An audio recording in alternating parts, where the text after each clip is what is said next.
Now, thank you so much, ladies and gentlemen, for watching this video, and please welcome back once again to my channel. Just in case you are here for the first time and you do love politics, I just want to assure you that this is the best platform for all the political activities happening across the country, for the political updates, and also for the best political analysis. So make sure you support me by subscribing, and also don't forget to press the notification bell so that you can receive the notifications from YouTube every time I upload a video on this channel. And to my returning subscribers, to my loyal viewers, and to my supporters, I also want to really appreciate you so much for your continued support, because without that support, this channel will never be where it is currently. So feel very much welcome, and I don't take your support for granted. Now let us go straight into our critical analysis for today without wasting much time. And tension is too much high in the Azimio La Umoja Alliance ahead of Raila Odinga's mass action plan. This is after President William Samoei Ruto fearlessly updated us through his statement on how he's going to deal with Raila Odinga's mass action plan across the country. So let me just read for you this statement by President William Ruto before we proceed into our analysis for today. He's saying that, look for somebody else to intimidate. I was elected by the people in a broad daylight, and you lost with the so-called deep state on your side. All these demonstrations are not in the interest of Mwananchi. Government will not be blackmailed to serve the interest of a few people. We will serve the citizens regardless of their political affiliations. We will not allow you to disrupt our economy. That will not happen. Now, from that statement alone clearly tells you that William Ruto is not giving in to Raila Odinga's demands or intimidations and threats so easily. William Ruto is too much determined to tackle or to counter each and every political move that Raila Odinga will take on the other side. First of all, William Ruto wants to dare Raila Amolo Odinga to go on and carry out his mass action so that he can understand and he can get to know what is the worst thing that Raila Odinga can do. Because it has been the norm previously in his history.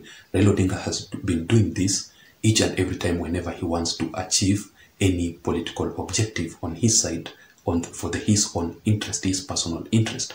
And immediately he gets what he wants, then he goes ahead to kick out the people that have been supporting him to carry out the activities or the functions that he has been carrying out. Like, for example, in the previous NASA coalition, Raila Odinga went ahead to carry out these anti-Uhuru demonstrations across the country, the mass action across the country, and that is how Uhuru Muigai Kenyatta gave in to Raila Odinga's demands. But immediately he entered into the handshake.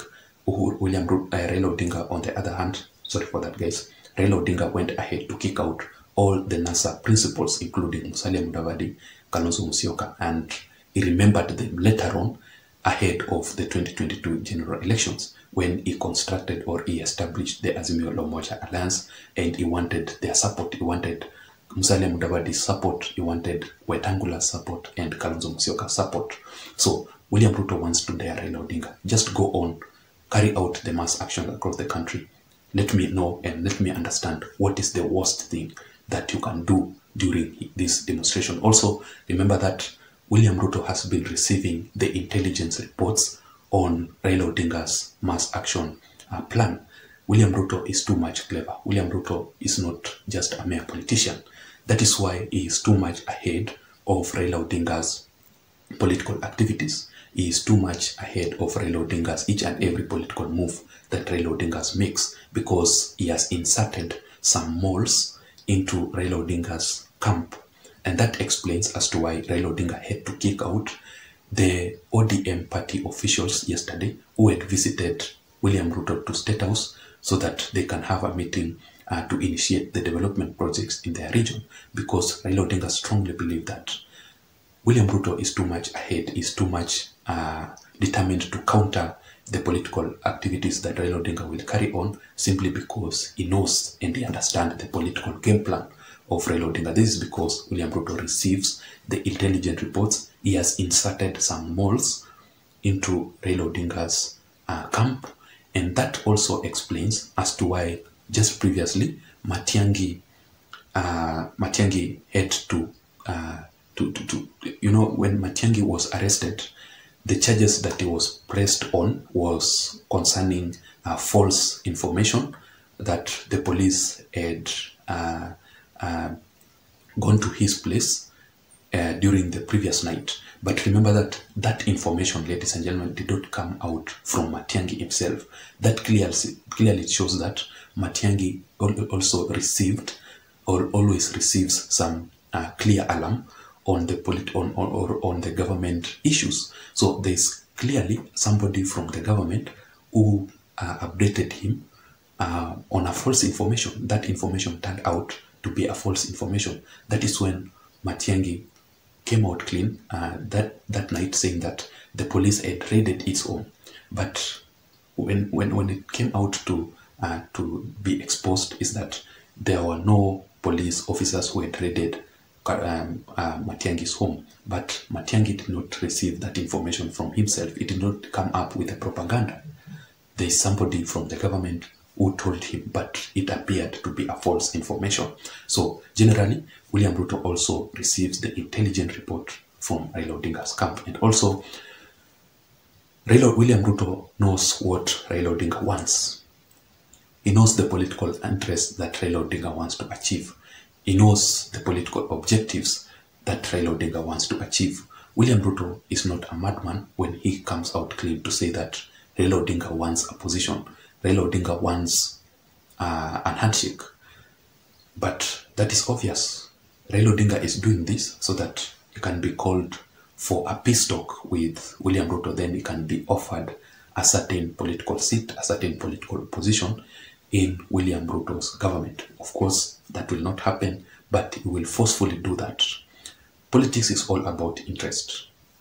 In as much as your political interests are converging or they are parallel, then you will definitely go ahead to do the same things. You will have the like minds, just like what happened in the previous handshake of 2018.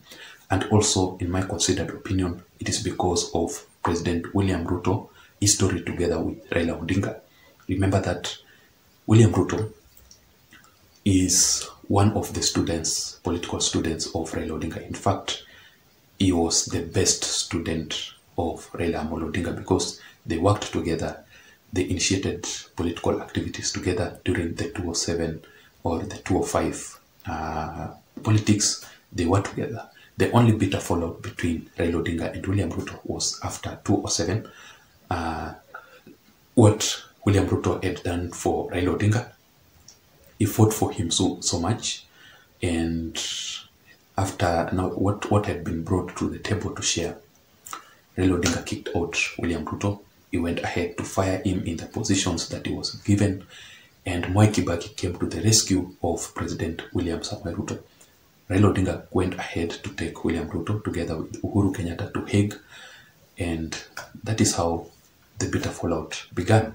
So maybe William Ruto does not fear Raila Odinga and is not ready to buy the intimidation and threats simply because of their political history together, because he knows how Raila Odinga operates in his political moves. That is how he's not shaken. That was my critical analysis for today. I don't know what you think. Let me know your thoughts on the comment section below. Otherwise, I don't have much to add on. Thank you so much for watching my videos. Until next time, my name is Json. Bye bye.